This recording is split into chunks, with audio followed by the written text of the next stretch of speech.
गुरु 84 से बचाते हैं। संसार में सभी निगुरे हैं। गुरु बिन माला फेरते, गुरु बिन देते दान, गुरु बिन दान हराम है, जा पूछो वेद पुराण। जब दान पुण्य जब तप सब गुरु बिना हराम है, और सब कर्मधर्म हराम है, तो गुरु की खोज करो। नाम मात्र के गुरु से काम नहीं चलेगा।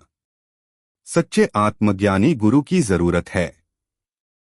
बिना गुरु के प्रभु के मिलने का रास्ता नहीं मालूम हो सकता, मालिक का दर्शन नहीं हो सकता, निगुरे को कहीं ठौर नहीं मिल सकता।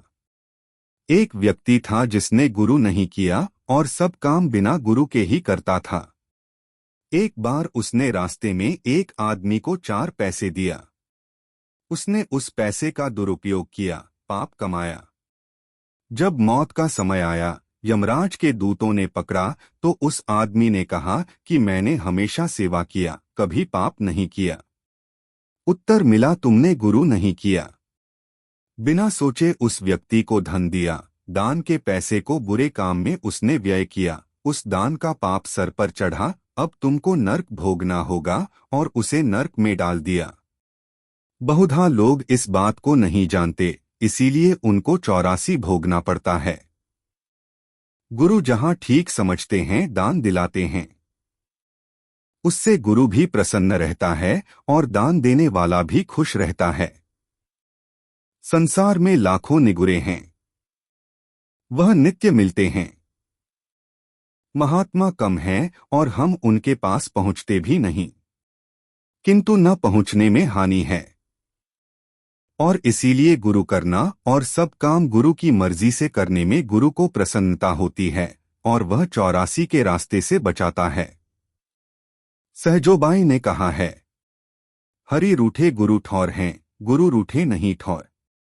सतगुरु मिल जाएं तो जीव आवागम से मुक्त होकर 84 के चक्कर से बच जाता है।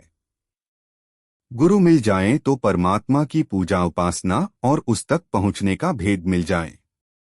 उसके पहले कुछ संभव नहीं। इसीलिए तो महात्मा कहते हैं कि तुम निगुरे रहकर कुछ अच्छा नहीं करते।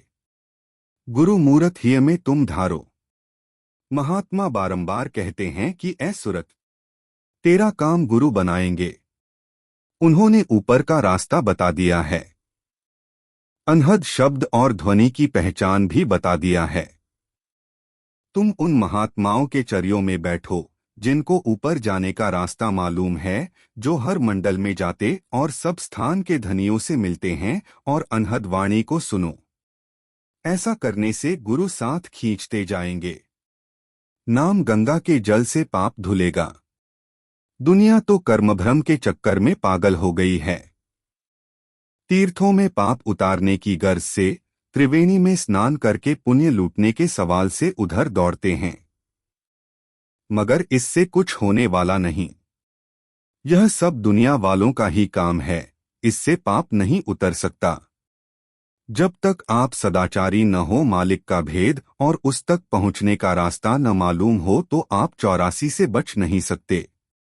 नाम से जुड़ने पर ही उसके जल से पाप धोया जा सकेगा, बाहरी गंगा में स्नान करने से नहीं। वही सुरते परमात्मा को याद करती हैं, उससे मिलकर परमात्मा बन जाती है।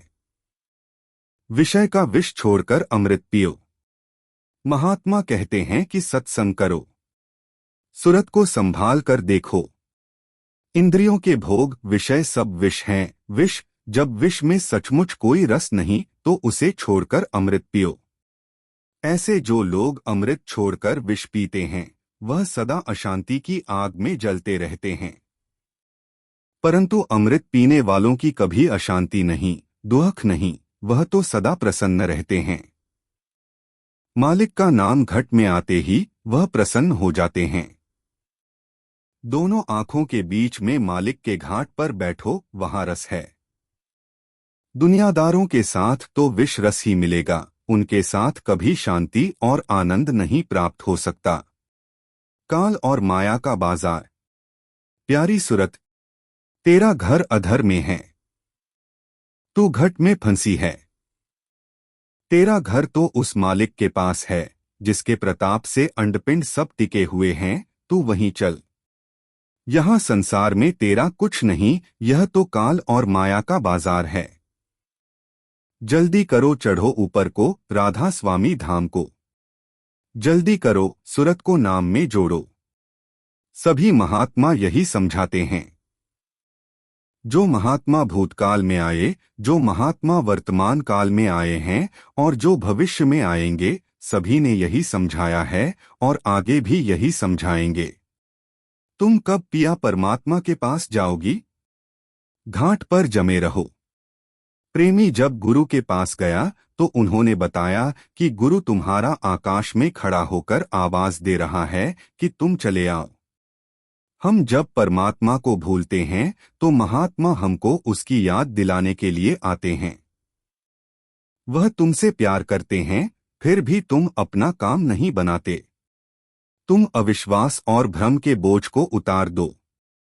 नया डिगमिग नहीं होगी, परंतु कहीं ऐसा न हो कि वह घाट छोड़ दो। घाट पर जमे रहो, वरना तुम न इधर के रहोगे न उधर के। रास्ता, घाट और मालिक का भेद जानने के बाद भी जो कर्तव्य से गिर गया, उसको न लोक मिला न परलोक। हाँ, जल्दीबाजी की जरूरत नहीं। तुम देर से आओ मगर ठीक होकर, हंसता होकर।